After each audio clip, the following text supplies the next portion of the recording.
Welcome to episode 190 of the Ski Podcast, and thanks for joining us, listener. Today we're going to be finding out about Méribel, past, present and future, Banff in Canada and Killington on the east coast of the States. Now, my name is Iain Martin. I'd like to introduce my guests today. All are first-timers on the podcast, and I think between us we're covering 3 time zones today. So firstly, I'm delighted to welcome Kendra Scurfield, who is VP at Banff Sunshine Village. Hi Kendra, how are you?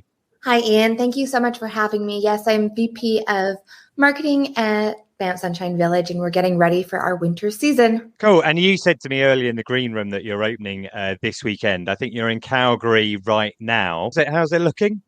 It'll be a different opening. It's been a bit of a drier start to the season, and we don't have snowmaking at Sunshine, so we're really reliant on Mother Nature, but we're getting creative with our opening, and we should have a very campy weekend on the slopes. Cool. Right. Secondly, welcome to Kristel Killary from Killington, which, if that's not nominative determinism, I kind of feel that you have to end up in a resort beginning with a K. But welcome, Kristel. Are you in Killington right now?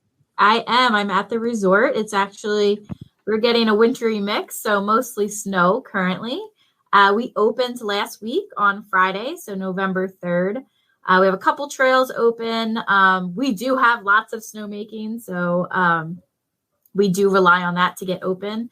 And we're just excited that the ski season has kicked off here in the Northeast. Great. We'll be discussing both those 2 resorts a little bit further on in the podcast. But finally, I'd like to introduce David Lindsay, who's here today representing ESF Méribel. But I think you're actually in the States right now. Is that right? I am. I'm in Washington, D.C. for the first time ever with a 5-hour time difference. I arrived last night and I'm here for my godson's wedding on Saturday. Oh, right. How exciting. Well, thanks for joining us, despite the fact that you're probably trying to shake off a bit of jet lag at the moment. We will be discussing Méribel, not just the ESF and some of the courses that you have, but the history of the resort, a lot more detail a little bit later on. But a question I like to ask my guests when they're first on the show, and at this time of year, it can be interesting to hear what the answers are, but it is, when did you last ski or snowboard? Now, for me, that was when I was in Zermatt back in August. I managed to get a day on the glacier there. But let's start with you, Kendra. When did you last get on the mountain? I was last skiing or snowboarding. I prefer to snowboard on May 21st last season. And it was right before our slush up, and I had to get some last turns in. Excellent. So were the lifts still running then in towards the end of May? Yeah, we have a very long season. We're non-glacial. Our elevation is 7,200 feet above sea level, and we're right on that continental divide. So because of our location, we have a season that extends into May. Right. Excellent. And what about yourself, Kristel? The resort's open. Have you been out there already? I have. I was out yesterday morning. So that was exciting. I did get in a couple days already this season. And before that, we actually stayed open until June. So I did get some laps in June before we shut down. Well, you've beaten us on both counts by the latest skiing, although maybe August, and maybe I win that one. I don't know if that counts as last season or this season or what. But you've been skiing already. That's very exciting. What about yourself, David? When were you last on snow? Well, I've lost this competition already, I'm afraid. 7th of April, Friday, Méribel, as always. Skiing with my family and with my American cousins who usually ski in Beaver Creek, where we go regularly as well. So that was very nice having Americans who know Colorado well ski in the 3 valleys and comparing the differences, of which there are a lot. There are indeed. And if you're lucky enough, I know about 20% of our listeners are from the States. And I think increasingly people are taking advantage of the Epic Pass or the Icon Pass, where they can get free skiing over in Europe. Excuse me, Kendra? Or the Mountain Collective Pass has some great deals. Or the Mountain Collective Pass, very good point, and get their skiing in Europe. And, to go to a place like Les Trois-Vallées, the largest ski area in the world, is obviously a great place to do it. Now, we've mentioned a bit of snow and resorts opening, and, it has been very encouraging. Over here in the UK, we've been burdened by Storm Ciarán, which has been throwing rain down all over the place, but that has thrown down quite a lot of snow in the Alps. So we have some snow reports now to drop in from our regular contributors. We've got Andy Butterworth from Kaluma Ski in St Anton, Robin Shah from Verbier, and Tsang from Plagne. So let's have a listen to what they have to say. Hi everybody, hi Iain. Great to be asked to do such an early season snow report from St Anton. Being asked to do one so early can only mean one thing, that there is snow, which is great. Quite rare to have so much snow this early in November. It's currently the 7th of November, 8 o'clock in the morning. I've just driven into the office, probably spent about 15 minutes defrosting the car and de-icing the car. It was definitely into the -7s, 8s, 9s last night, overnight. As I drove in, a couple of cars passed me coming from St Christophe, which still had a couple of centimetres of snow still on the roofs that hadn't been cleared properly, which can only be a good sign, which obviously meant there was fresh snow overnight. Looking at the forecast ahead, it is pretty positive. I've actually got 3 different forecasts in front of me. It's interesting to see all the articles in the press, in the news at the moment. A lot of the journalists writing about the death of the Alps again, how there's going to be no snow in December, how everyone should be leaving and flocking to the States to ski.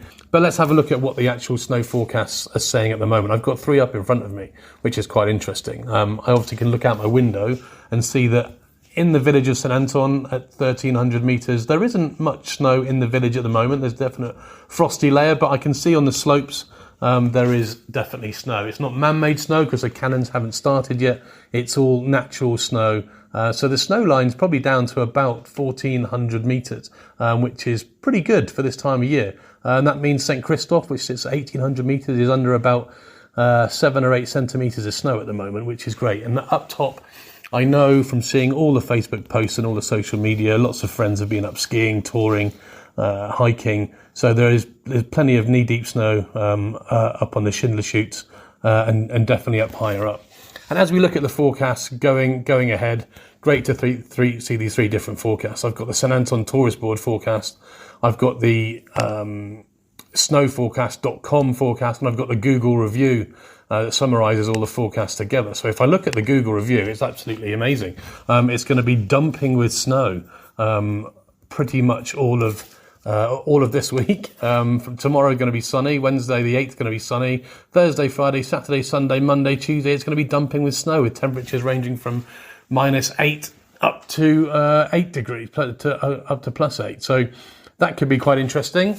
Let's see if that comes about. I look at the St Anton forecast, the local tourist board, what they're saying, and indeed tomorrow's going to be quite sunny but chilly, and going through the rest of the week, Thursday, Friday, Saturday is going to be a little bit of rain, a little bit of snow, but freezing rain, which is actually kind of what we need at this time of year. The mountain needs to freeze. Everything needs to freeze. The ground needs to freeze so that when the snow does come, it actually sticks around and doesn't disappear. When I look at snowforecast.com, they usually give pretty in-depth weather maps. It shows the snow coming from the last 3 days, and it shows the snow pattern potentially for the time ahead is pretty good. Next 9 days bringing up to 29 centimetres of snow, which would be quite amazing. It certainly helps with all of our bookings, all of our business over here in the Alps. When the snow does come, bookings do pick up. Everyone gets more excited. Let's keep our fingers crossed for more snow. Colder weather's coming through, and let's hope that snow forecast rings true. Lots of snow comes in the following days. Look forward to more updates as the season goes on. Cheers. Wow, what a day! Unbelievable early season conditions up here in Verbier. There's like 30 centimetres of beautiful cold powder lining the mountains. Sun's come out, the cannons are going. Oh, the conditions are just going to be amazing for the start of the season. They're not opening this weekend.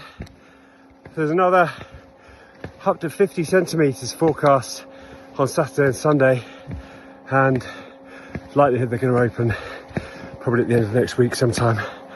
Should be just all-time start of season conditions. November the 3rd, wow, just superb. Hi Iain and the Ski Podcast, this is Jen from That's La Plagne coming to you live from the piste, funny enough, in La Plagne. Now, I am actually on the piste, but I'm just walking because, of course, our lifts aren't open yet. They'll be opening on the 16th of December.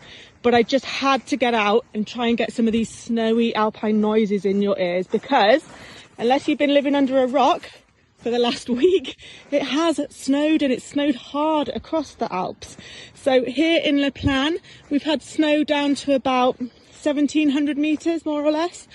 And I live in Plagne Centre, and I'm currently walking through the forest in Plagne Centre. And we had maybe 30 to 40 centimetres of snow at this level, and of course much, much higher up at the Roche de Millau and up at the glacier level, up at 3,000 metres. So it's super, super exciting. But the thing that's really happened this year, we've had snow this early at the kind of start of November in the past whilst I've been living here.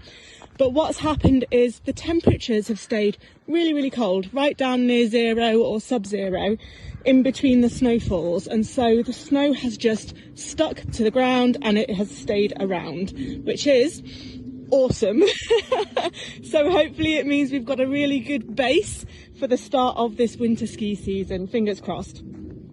As I'm walking around, it is Thursday morning while I'm recording this, and there is a little fluttering of snow in the air, but nothing too exciting. But what is exciting is the forecast for the next couple of days. So here in La Plagne again, we've got a forecast of 30 to 40 centimetres falling hard tomorrow and then carrying on through the rest of the weekend. So fingers crossed that that will be happening. And I'm sure you will see it all across the resort social media pages and things, because it is all anybody can talk about, of course. So this is Jen signing out from La Plagne, and that's La Plagne. Thanks very much. See you on the ski slopes.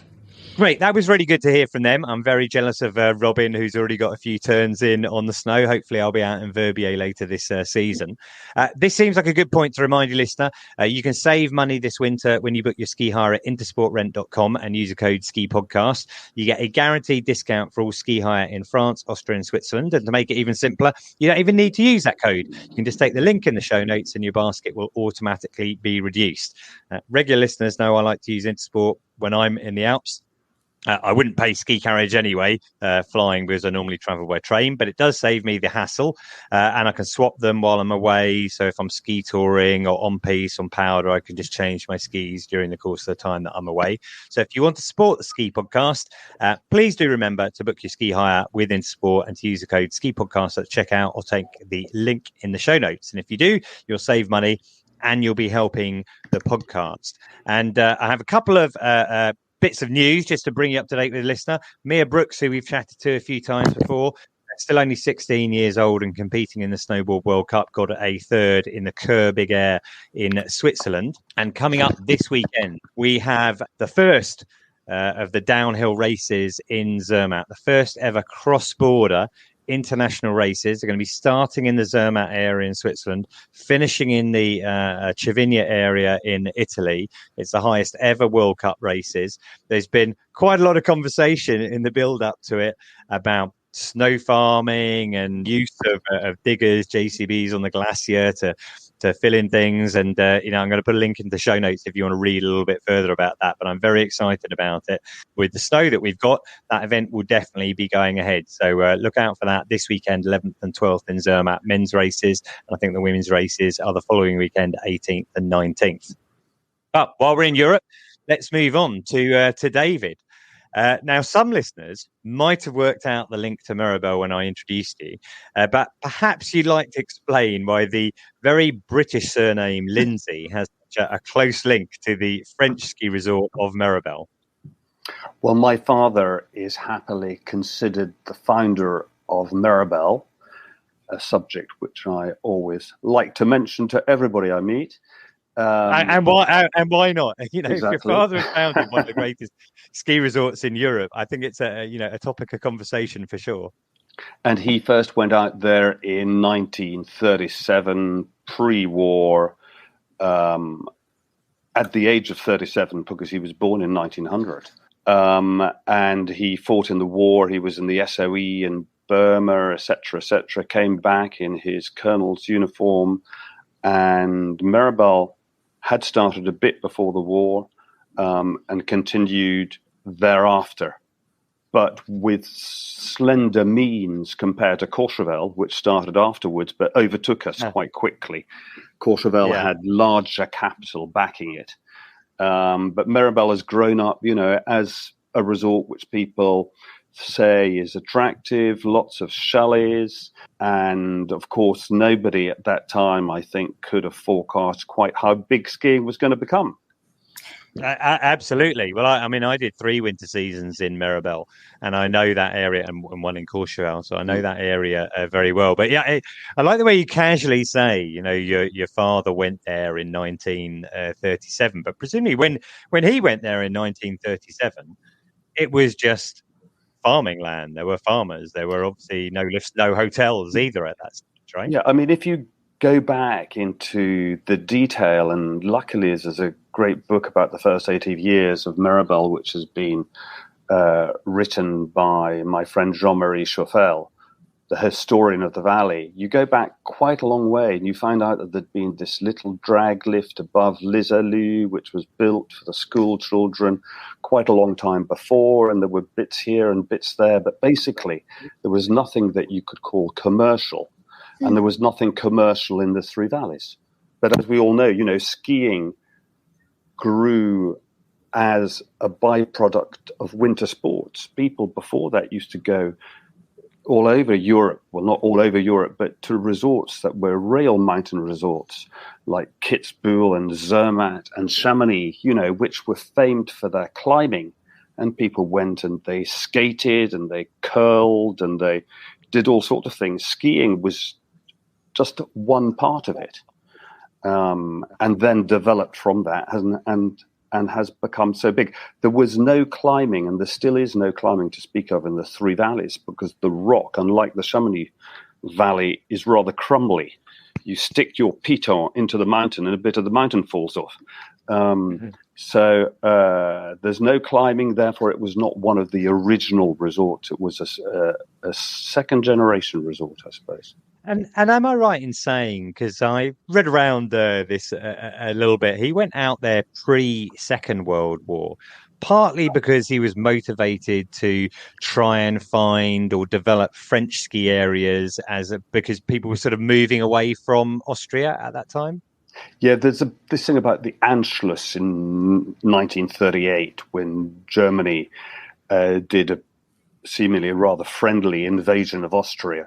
But actually, that had nothing to do with it. What happened was he met a Frenchman in London called Comte Jean Gaillard de la Valdenne, whose family I have tried unsuccessfully to trace. They seem to have disappeared. If anybody knows anything about them, I'd be pleased to hear. Jean Gaillard de la Valdenne had already discovered the Méribel Valley. He'd already seen the potential of the Méribel Valley, but he wanted some finance to develop. And my father put himself forward as the finance, rather bravely, I think, because I don't think his means were enormous. And certainly his means after the war were a lot less than his means before the war. And because of that, Méribel grew slowly with an almost 50-50 mixture of French and British shareholders. And people didn't get paid because there wasn't any money. Gilles de la Roque, a famous Frenchman, left to work in Courchevel and became the guy with the address book who set up Courchevel because my father didn't have enough money to pay him. Charles Perrillon, the famous interior decorator and architect who worked with Le Corbusier, couldn't get paid for her enormous talent, but my father gave her a plot of land on which she built a chalet, which is now listed, the only listed chalet in Méribel.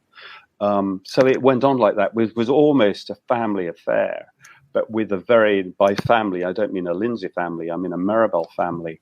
And they had a lot of fun. They had a lot of fun. They had a lot of parties, apparently.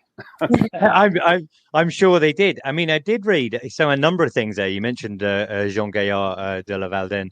That he was a World War I air ace who was married to a Spanish tennis star. He sounded like the type of character who'd have quite a good address book. But the way that the model worked in Méribel was slightly different from Courchevel in terms of the fact that I think he, Jean, and your father bought land off farmers and then sold that off to people and gradually developed the resort plot by plot almost. Yes. I mean, my father sold our chalet when I was 2 in 1958 in order to build another teleski. I'm not sure what my mother made of it, but we lived in a flat for 18 months before we eventually built another chalet. But things were very much hand to mouth. And my father was anything but a property developer. Having organized the purchase of an enormous amount of the land, he subsequently didn't want to develop. He wasn't that keen on anybody else developing it either.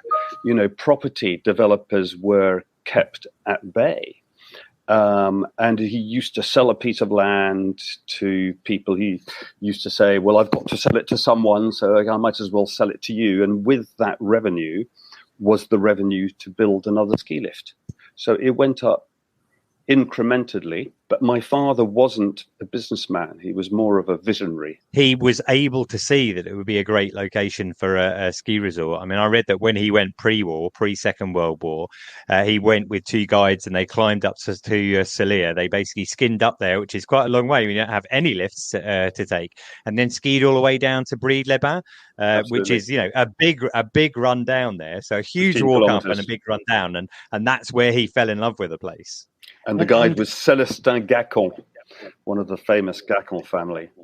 Right. So many of these names that you mentioned, Jean-Marie Choffel, you mentioned before, they're all resonant with French ski resort history. So he came back after the war as a colonel, having fought during the war, and then developed the resort, you know, property by property, putting in extra lifts. But obviously you lived there for a long time, because I think you said then, were you born out in Méribel, were you?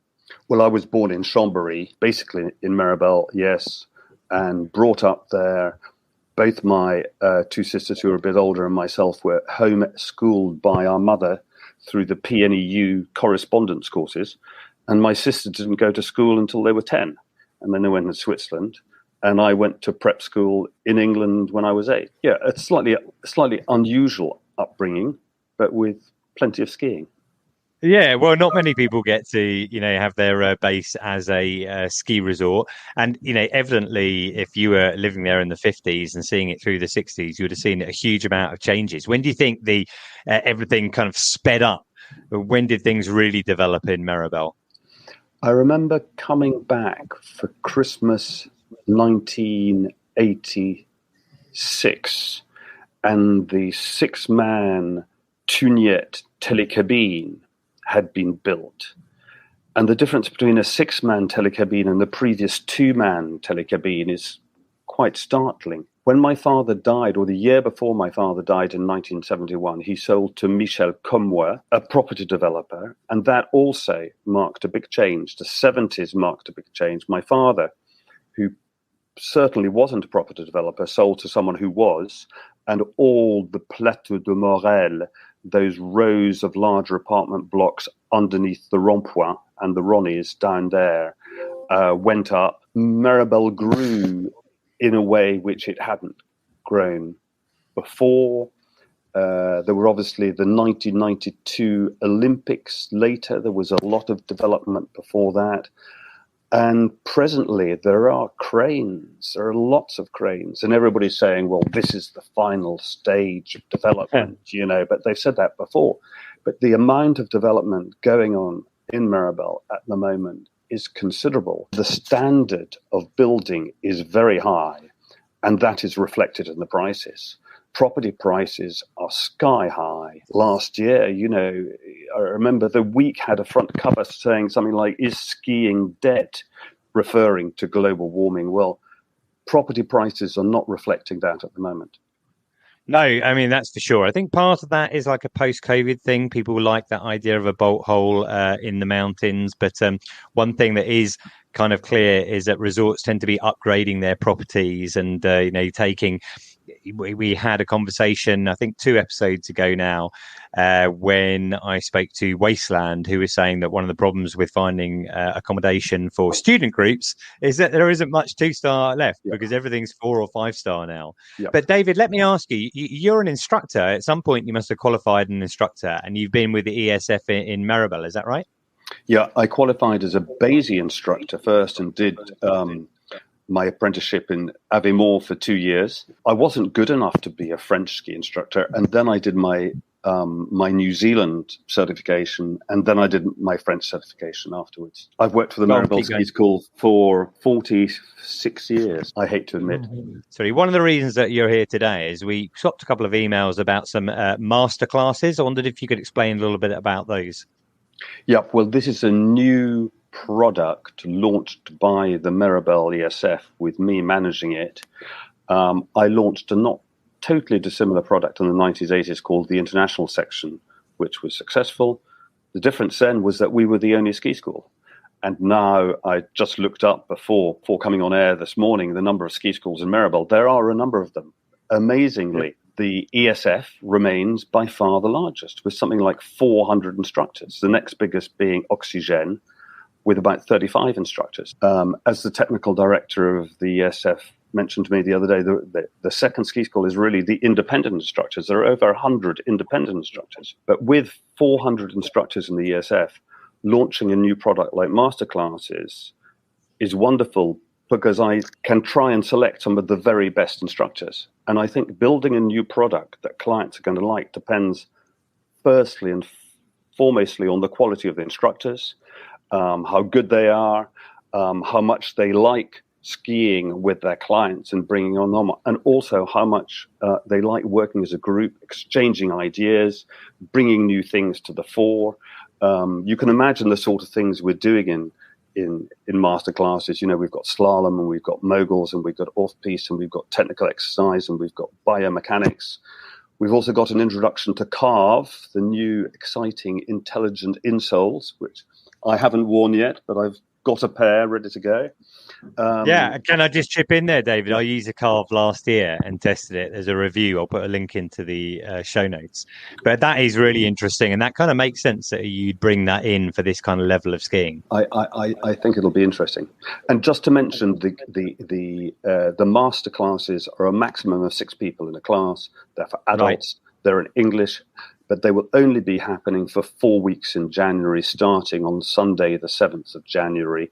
And for your €500, which I think is a reasonable price, you get 2 3-hour plus mornings, 2 3-hour plus afternoons, and a whole day at the end of the week. And I think it's going to be an exciting product. Cool. Excellent. Well, there's evidently not many places. So, listener, if you're interested in booking that, I'm going to put a link into the show note. I just wanted to bring Kendra in at this point because we were chatting earlier, and I think you've got a connection to Méribel you wanted to share with David. Yes. So, David, my family, like yours, has really...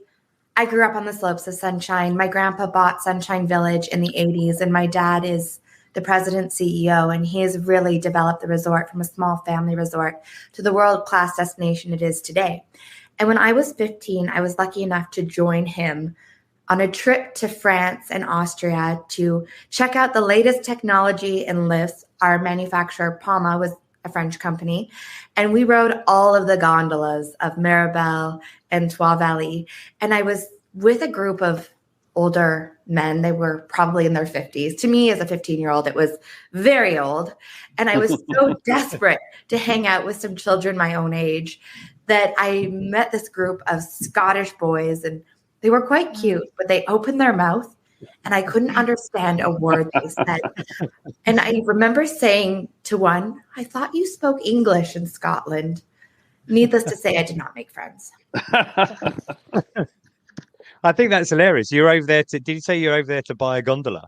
Yes, we were. Brilliant. And David, I think I'm right in saying that the Pommer family, Pomergalski might be the full name. Don't they have a chalet in Méribel? Yes. So the original Pomergalski came from Poland, and then Bernard Pomergalski, nicknamed Kinu, had a chalet in Méribel for a long time.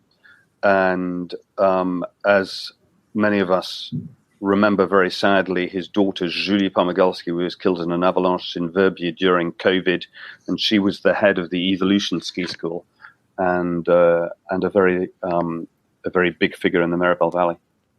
Yeah, I remember Julian when I was working out in Méribel. Someone told me, and I don't know if this is apocryphal or not, but for the Pommer chalet, the family chalet, they actually had a lift connecting the garage to the chalet. Is that true? There was a little telecabine. That's like, if you've got the kit, then why not use it? Cool. That's brilliant, David. Actually, Kendra, I'm going to move on to you now, if that's okay. Let's have a chat about Banff Sunshine Village. I actually knew a little bit about your history because I know that you do your own podcast called For the Love of Winter, and I listened to the initial episode, which is kind of all about yourself and your background, which I found really interesting. You're talking about how you're part of the Tiny Tigers, which I presume is like what we call the Putty Loo or something over there, and deliberately falling off the lift. I believe you did at one point to get off ski lessons. That rings a bell because my brother and I definitely remember doing that in St Anton and losing our ski group so we could go and ski on our own. That's something that happened to you when you were younger? Yeah, my cousin and I were in ski racing. We did a Nancy Green program, and sometimes we got bored. We didn't want to ski gate, so we had this old T-bar, and we would purposely fall off, go after our instructors, and then we would go ski the terrain we wanted to and stop and get hot chocolates for lunch and just really have the fun of winter. I think winter is so ingrained in who we are as Canadians, and it needs to be celebrated because we have it for 7 months of the year. Why not enjoy it? I mean, evidently, let's say you were born into the industry. I think, so many of us who are in the industry have that real sense of connection. But I also heard within your podcast that you had your palm read at one point, which suggested that you were definitely, committed to the industry. Yeah, when I was about late 20s, I was between grad school and figuring out what I wanted to do, and there was a psychic fair. So I walked in and I put my hands down on the table, and the woman looked at me and she said, the mountains are who you are. They're everything about you. They're in your palms. They're in your soul. And I kind of looked at her like a skeptic. I'm not sure if I'm buying into this, but I listened, and I still am surprised that she picked up on the mountains were so much a part of me, especially when I wasn't wearing any mountain swag at the time. Well, good. I'm glad you obviously didn't have your name badge around your neck as a clue. So you because of your father's work, you were working at Sunshine Village from pretty early on. Yes. So my grandpa, unfortunately, was killed in an avalanche before I was born in 1985. And my dad was 28 when he took over the resort and became the visionary. And my grandpa bought Sunshine because he thought it was the most beautiful place he'd ever been. And it's kind of been this love story to develop it and to grow it and to make it worthy of its location in Canada's first national park. We are located in Banff National Park, and Banff National Park as a whole is roughly the size of Switzerland. Unlike the European resorts or other resorts, really only 4% of our resort is developed, and we're lucky enough to have a small footprint of that 4%. And we want to be able to inspire everyone to get outside and enjoy the beauty and the thrill of the mountains. And it's been quite fun watching it grow and change in my lifetime. And then, of course, seeing the difference in skiing between North America and Europe. For sure. So just to clarify then, so you live in Calgary, but the resort is based out of Banff, which is a town in the national park. But there are 3 different ski resorts. So Banff Sunshine Village is your resort, but there is a pass that covers all 3 ski areas? We call Calgary the gateway to the Canadian Rockies. It's 90 minutes from YYC, Calgary International Airport, to Banff, or to Banff Sunshine Village. And then Ski Big 3 is a joint venture between Sunshine and Lake Louise, and Norquay being the small guy on it. But it is a shared pass and a way that we can play very friendly with one another in growing the destination awareness to our location. I've always wondered this. Stephen, tell me, why is a 3-letter code for Calgary YYC? That doesn't make any sense. I have no clue. I've been trying to figure it out all of my life. All airports in Canada have a Y first, and then is Y because Calgary ends in a Y and starts with a C? I don't know. I blame the French for creating it. I did used to work as a travel agent, for a while. I was dealing with all these 3-letter codes, and those ones like that always stood out. So back to Sunshine Village then, the actual area itself. Can you tell us a little bit about that, the ski area? Sunshine Village is the premier destination for skiing and snowboarding or winter sports in the Canadian Rockies. We have our own on-mountain hotel. It's an 84-room boutique hotel located in what we call our little island in the sky. We are accessible only by gondola. So it's very cool. It's like a snow-locked destination. And we have roughly 3,358 acres of skiable terrain. We were originally discovered and built as part of the CP Railway expansion. So Sir William Van Horn, who was paid the princely sum of £100,000 to unite Canada's East Coast and West Coast, got to Banff.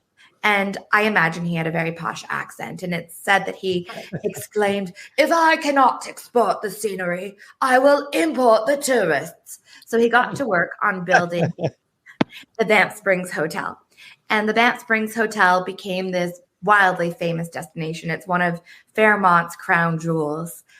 And at its origin, we would have Bostonites and people from Manhattan coming and staying for 2-3 months in the summer. And Sunshine kind of came as a way to give them something else to do, to give them an extra activity.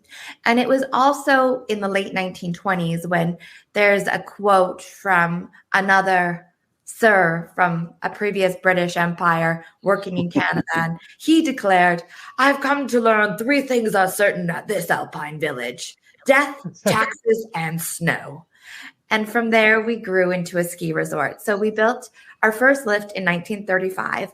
It was a small pommel lift, or a single kind of rope tow with a pommel lift. I don't know why we still call them pommel lifts. They make such better chairs. Then we grew from there. So Sunshine is this origin place for mountain memories and magic. It's one of the very first places people could ski in the Canadian Rockies. And it has grown from a very small resort to the resort with the most modern lifts in Western Canada. Cool. I mean, it sounds great. You said Western Canada because are you bridging 2 provinces in the ski area? We are the only resort in Canada that actually allows you to ski between 2 provinces. And in Alberta, our drinking age is 18. In BC, it's 19. And as an 18-year-old, I was desperate for my dad to develop some sort of bar where it could be the 18 and a half bar. Obviously, it didn't happen. Apparently, it would be a logistic nightmare.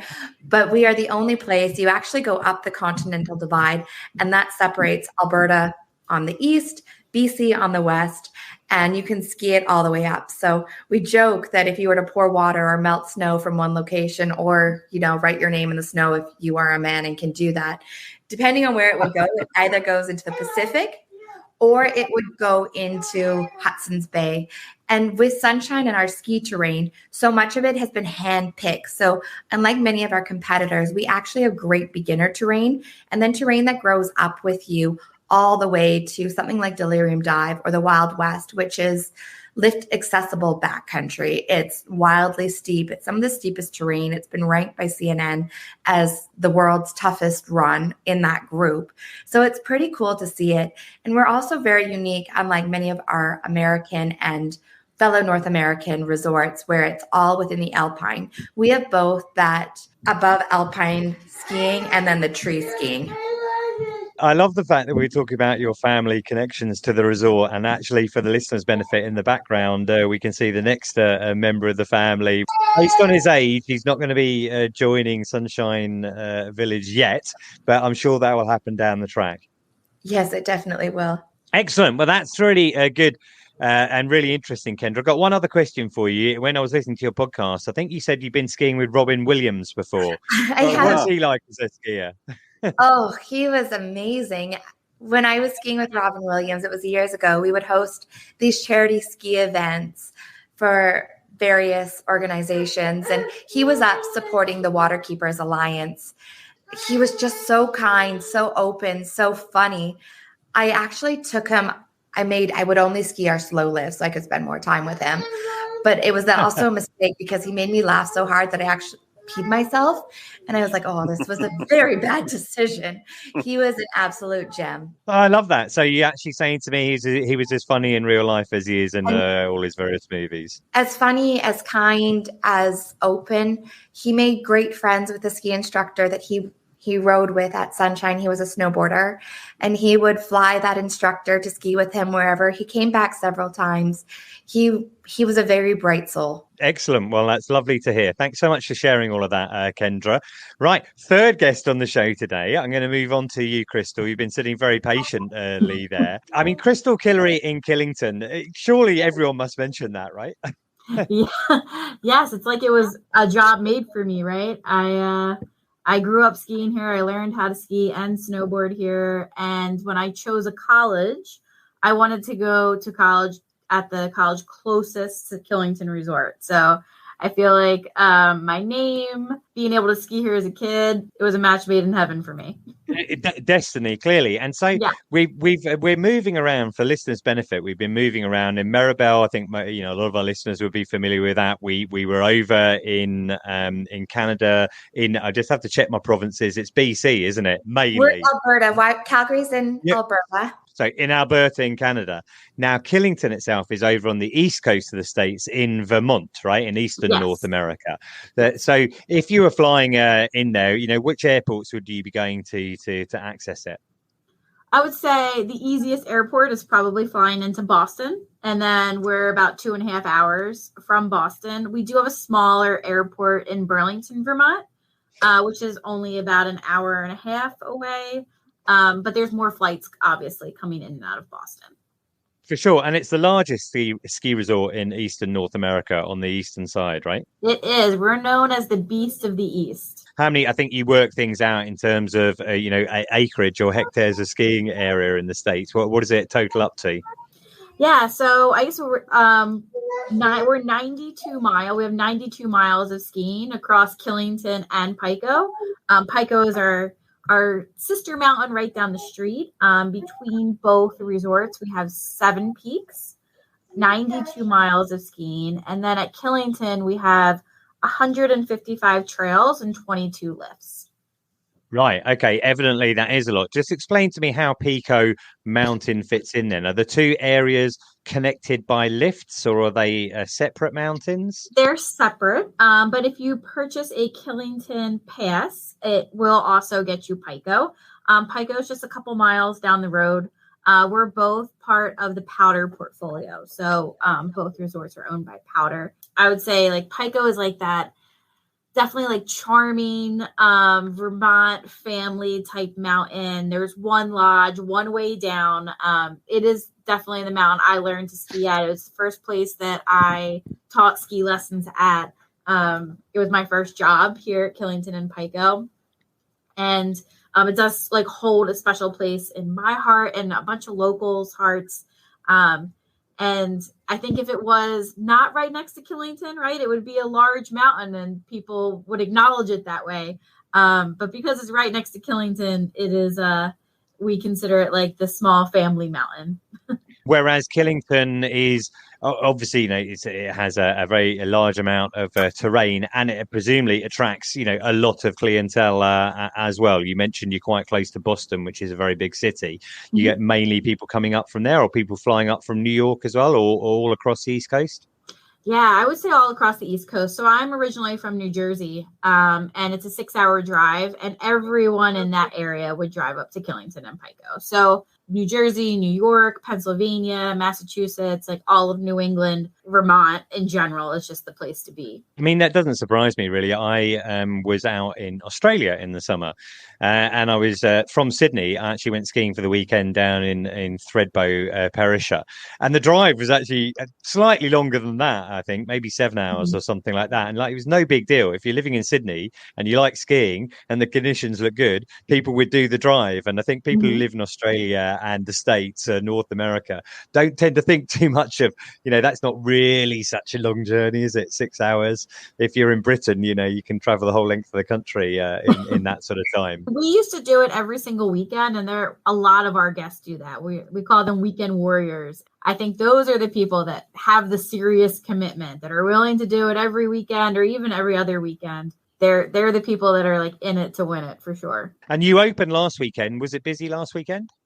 It was. So we always open, our day one is always for season pass members. So we open just the season pass members on Friday, and then we open to the public on Saturday. And since we were the first resort in the area to open, which we typically are, we got people from all over the place. Like if you see some of our social channels in the comments, like as soon as we made the announcement, which we only made Wednesday night, people were getting ready to get in the car and come here. So it was really exciting. We did donate $10 for each person that came to some local charities on Friday. So that was fun. And it's just always like people are just really excited to be here. So that was ahead of your planned opening date then. Is that right? So we actually never have a planned opening day. So it is always as soon as we can. It's been as early as mid-October. This is the earliest we've opened in 4 years, which was even more exciting. So you're open already, but the big weekend coming up will be the Thanksgiving weekend later in November. British people might not know when it is, but we've come out 25th, 26th of November. Not only because it's Thanksgiving, but also you're hosting the Women's World Cup over that weekend. Is that right? Yeah, so it is our 7th World Cup and hosting it on Thanksgiving weekend. We get to host it on Thanksgiving weekend because of our extensive snowmaking system and our world-class snowmaking team. It's exciting that we can make that much snow. And also, we still are very weather dependent. So I will say that Superstar, the trail that the World Cup is on, is already covered. They have been making snow nonstop on it when we do have the weather. It's a little warm right now, so it is off, but it is expected to go back on tomorrow. We also have all of our World Cup entertainment. So World Cup, we do have obviously the ski racing, but it is a party of a weekend. We kick it off on Friday night with fireworks, a bib draw, and then Saturday morning there's a parade with all of the local athletes. So a bunch of the local ski teams are in the area. So it's not just a ski race, although that is the important part. It is a big party throughout the weekend. For sure. And, I read somewhere that it's the most attended FIS race of the winter. We've had upwards of 40,000 spectators come across throughout the weekend. We're always typically between that 35 and 40,000 mark. It's so interesting from a European point of view. We tend to be so focused on something, let's say, like Kitzbühel or Hahnenkamm there, or their Schladming night race, etc., and kind of forget that you got 30, 35, 40,000 people turning up for an early season race over in the States. Yeah, and it is the first race in the States. So ski racing in New England, people, when we brought it back, people were so excited. And every year they just turn out more and more and more. And not only is there 40,000 people here, but they cheer for every single athlete. They don't care where the athlete is from.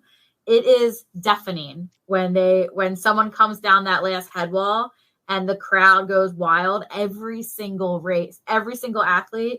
I'm like, these people can possibly not have a voice on Monday morning when they get to work.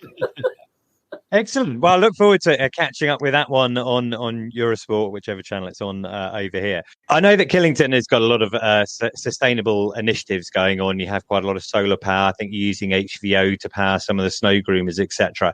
But the story I was most interested in was about cow power.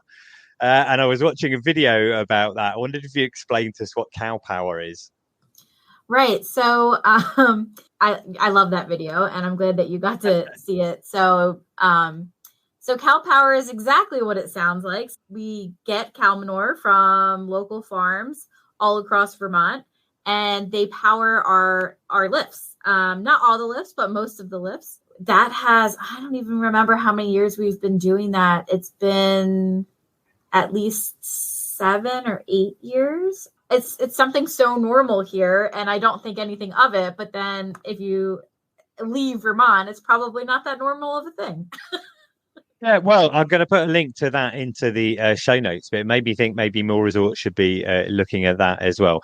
Well, that's brilliant, Kristel. So date 25th and the 26th of November to look out for those World Cup races. I'm going to jot that into my diary as well. We're just going to move towards the close now. I enjoy all feedback about the show. I like to know what you think, listener, especially about our features. So please do contact me on social at Ski Podcast or by email, theskipodcast@gmail.com. We've had quite a lot of feedback since the last episode. Actually, the last episode was an interview with Bodie Miller, which is very exciting. I didn't drop any feedback into that one. So we've got quite a lot to catch up with. I'm going to hold some back for the next time. But Amy Stewart said, long-time listener, got to hear about Threadbow and Perisher in episode 182. Love it. As a long-time instructor over here, it's awesome to finally hear about this unique ski area on an international level. The podcast was great during the pandemic when I was over here, unable to get home to keep me in touch, and the winter season back in Europe. Ollie very kindly bought me a coffee. He said, great to meet you at the London Ski Show. I remember meeting you, Ollie. I look forward to listening to more episodes this winter.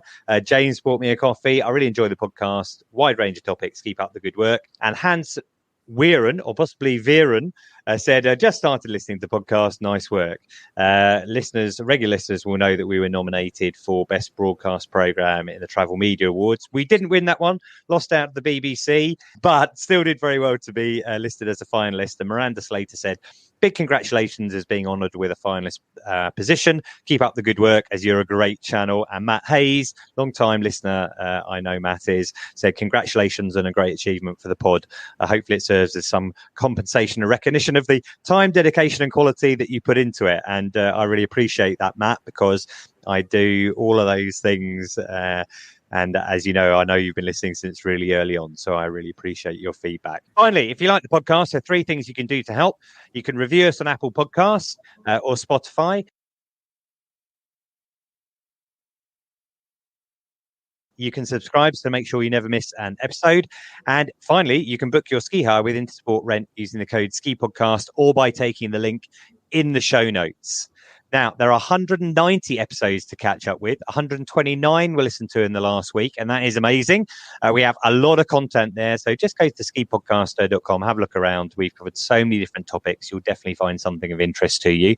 You can follow me at Skipedia and the podcast at Ski Podcast. But for now, I would like to thank Intersport for sponsoring the show and thank my guest today, Kendra. Thank you. And Kristel, thank you. Thanks for having me. And David, thanks very much. It's a great pleasure. Really nice to be with you, Iain. Excellent. And finally, listener, thank you for joining us. And until next time, goodbye.